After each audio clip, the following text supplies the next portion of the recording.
Student, विरंजक चूर्ण यानी bleaching powder एक ऐसा टॉपिक है जिससे इंपॉर्टेंट क्वेश्चन बनते हैं और लगातार परीक्षाओं में पूछे जाते हैं। स्क्रीन पे देख सकते हैं कितने प्रश्न पूछे गए हैं।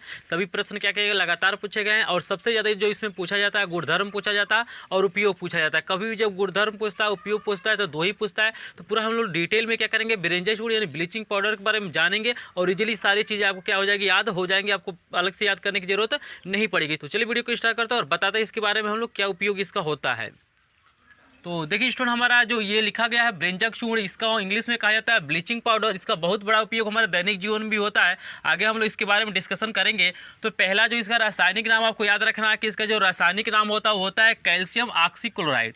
इसी को हम लोग कह सकते हैं कि कैल्शियम हाइपोक्लोराइड। तो सबसे ज़्यादा यूज किया जाता है, यही यूज किया जाता है कैल्शियम हाइपोक्लोराइड, ठीक है ना। इसका जो अणुसूत्र होता है CaOCl2 होता है। क्या होता है, CaOCl2, या इसी को वैसे भी लिखा जाता है CaOCl, फिर से लिखा जाता है Cl। तो जो सबसे ज्यादा इसमें यूज किया जाता है यही यूज किया जाता है CaOCl2। तो आपको याद रखना है कि भाई इसका रासायनिक नाम हमारा क्या है और अणुसूत्र क्या है। इसका जो प्रकृति होता है वो लवण होता है, लेकिन कौन सा लवण होता है, तो ये मिश्रित लवण होता है। तो निर्माण विधि में दो विधियां होती है, एक हमारे औद्योगिक विधि होता है और एक हमारा होता है प्रयोगशाला में। तो प्रयोगशाला में हम कम ही मात्रा में प्राप्त कर सकते हैं, यानी सिर्फ उसका परीक्षण कर सकते हैं। लेकिन औद्योगिक विधियों में क्या किया जाता है, इसको अधिक मात्रा में बनाया जाता है, जो हमें क्या किया जाता है, व्यावसायिक रूप में इसका प्रयोग किया जाता है। तो प्रयोगशाला में बनाने के लिए इसे क्या करना पड़ता है, जो हमारा कैल्शियम हाइड्रोक्साइड होता है, जिसे हम लोग शुष्क बुझा चूना कहते हैं, उस पर क्लोरीन गैस की जब क्रिया कराया जाता है तो इजीली ये क्या होता है, बन जाता है। तो यह देख सकते हैं यहाँ पे कैल्शियम हाइड्रोक्साइड पे जब क्लोरीन की क्रिया कराया गया तो यहाँ पे CaOCl2 बना है, जो हमारा क्या है, ब्लीचिंग पाउडर है। और यहाँ पे पानी की मात्रा भी क्या होती है,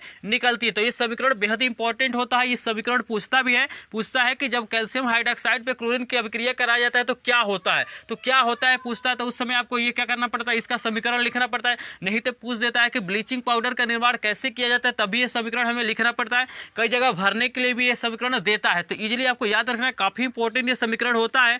यहाँ देखिए औद्योगिक विधि में दो विधियां प्रयोग किया जाता है, एक हमारा है हेजन-क्लेवर विधि और दूसरा हमारा है बैचमैन विधि। तो यहाँ पे मैं आपको फिगर दिखा देता हूँ कि इसका जो हमारा औद्योगिक विधि में जो हमारा फिगर होता है कैसे बनाया जाता है। तो यहाँ से इजीली देख सकते हैं। इसके बारे में हमें डिटेल में नहीं पढ़ना है क्योंकि हमारे सिलेबस में नहीं है। हमारे सिलेबस में सिर्फ यही है कि इसका रासायनिक गुणधर्म और उपयोग पढ़ना है। तो आप इसका स्क्रीनशॉट अभी लास्ट में ले लीजिएगा, लेकिन आपको समझना बेहद इंपॉर्टेंट होता है। अगर समझ लेते हैं तो आपको याद करने की बिल्कुल जरूरत नहीं होती है और काफी इंपॉर्टेंट टॉपिक है। तो यहाँ देखिए जो भौतिक गुणधर्म है, यहाँ पे बता रहा है कि गुणधर्म दो तरह का होता है। एक देखिएगा भौतिक होता है, एक रासायनिक होता है। तो भौतिक में सिर्फ उसका बाहरी मतलब गुणधर्म के बारे में बताया जाता है कि रंग रूप कैसा है, देखने में कैसा है, उसका स्वाद कैसा है। और जो रासायनिक गुणधर्म होता है उसका इंटरनल पार्ट में, यानी जब क्रिया कराते हैं तो क्या मतलब नए पदार्थ का निर्माण होता है, उसको समझा जाता है।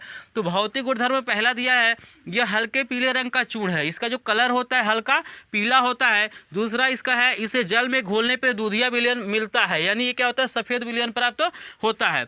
फिर तीसरा बता रहा है, इसे क्लोरीन की गंध आती है, यानी इसमें से क्या होती है, क्लोरीन के जैसे क्या होती है, इसमें से गंध आती है। तो ये भौतिक गुणधर्म हो गया। अब देखिए रासायनिक गुणधर्म और उपयोग सबसे इंपॉर्टेंट है, ये आपको याद रखना है और इसका स्क्रीनशॉट लास्ट में आपको ले लेना है। पहले आप समझ लीजिए, इजीली क्या करेंगे, आपको याद करने की जरूरत नहीं पड़ेगी।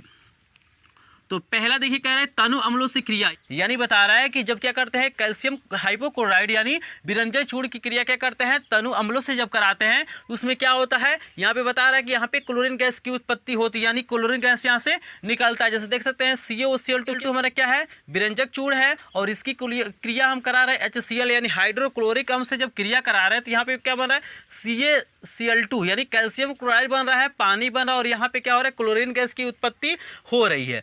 यही इसका क्या हो जाएगा, पहला हो जाएगा। जब भी रासायनिक गुणधर्म पूछता है तो दो ही पूछता है, आपको मेन इसमें होता है समीकरण को लिखना। कभी कभी आपसे प्रश्न पूछता है कि केवल रासायनिक समीकरण दीजिए, गुणधर्म पूछ देगा और सिर्फ बोलेगा कि आपको रासायनिक समीकरण देना है। तो इजीली देख सकते हैं, आपको कुछ नहीं करना है कि कैल्शियम हाइपोक्लोराइड को लिख देना, यानी ब्लीचिंग पाउडर का सूत्र लिख देना CaOCl2 प्लस हमें क्या लिखना है, HCl, और यहाँ पे जब क्रिया हो रहा है तो CaCl2 प्लस H2O प्लस क्या हो जाएगा, क्लोरीन गैस बाहर निकल जा रही है। एरो बता रहा है कि ये गैस है। गैस को फॉर्म को दिखाने के लिए हम लोग क्या करते हैं, एरो का प्रयोग करते हैं। दूसरा जो हमारा उष्मा का प्रभाव, यानी इसको जब गर्म किया जाता है तो क्या होता है, तो कह रहा है यहाँ पे कि गर्म करने पे कैल्शियम क्लोराइड तथा ऑक्सीजन गैस में अपघटित हो जाता है। यानी बता रहा है कि जो हमारा विरंजक चूर्ण है, जिसको हम लोग रासायनिक नाम है कैल्शियम हाइपोक्लोराइड जो है, उसको जब गर्म किया जाता है तो कैल्शियम क्लोराइड और ऑक्सीजन में क्या होता है, ये टूट जाता है, यानी अपघटित हो जाता है। तो ये भी हमारा क्या है, गैस है। इजीली इसको समझ समझ रहे हैं। उपयोग में देखिए इसका बहुत बड़ा उपयोग होता है। जैसे देखिए आप देखे होंगे इसका उपयोग, जैसे नाली वगैरह में जो क्या होता है उसमें कीटाणु हो जाते हैं,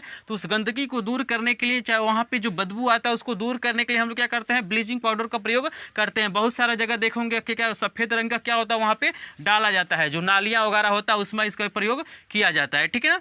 यहाँ पे देखिए जो यहाँ पे बता रहा उपयोग कह रहा है ऊन को सिकुड़ने रहित बनाने के लिए, यानी ऊन को सिकुड़न रहित बनाने के लिए भी क्या किया जाता है, ब्लीचिंग पाउडर का प्रयोग किया जाता है। दूसरा जो हमारा है क्लोरोफार्म के औद्योगिक निर्माण, यानी क्लोरोफार्म को बनाने के लिए भी क्या किया जाता है, विरंजक चूर्ण का प्रयोग किया जाता है। तीसरा है उद्योगों तथा प्रयोगशालाओं में ऑक्सीकारक के रूप में भी क्या किया जाता है, सबसे ज़्यादा इसका प्रयोग किया जाता है। चौथा हमारा देखिए युद्ध के समय वायुमंडल में विषैली गैस को हटाने के लिए भी क्या किया जाता है, इसका प्रयोग किया जाता है। यानी कहने का मतलब ये जो हमारा विरंजक चूर्ण का काफ़ी हमारा बड़ा उपयोग होता है, काफ़ी हद तक ये इंपॉर्टेंट प्रश्न बन जाता है हमारे लिए। तो इसीलिए इसका क्या करेंगे, लास्ट में पूरा स्क्रीनशॉट ले लीजिएगा और बिल्कुल इसको क्या करना है, समझ लेना, क्योंकि ऐसे प्रश्न क्या होते हैं एग्जामों में आते रहते हैं। अगला बता रहा है कि पेयजल में उपस्थित जीवाणुओं को नष्ट करने के लिए, देखिए एक बहुविकल्पी में प्रश्न पूछता है कि पेयजल को जीवाणु रहित बनाने के लिए किसका प्रयोग किया जाता है, तो हमारा क्या होता है, विरंजक चूर्ण होता है। इसका हमें क्या करना है, रासायनिक नाम भी याद रखना है। तो काफ़ी इंपॉर्टेंट ये प्रश्न है। मुझे आशा है कि विरंजक चूर्ण के बारे में इजीली आप लोग समझ गए होंगे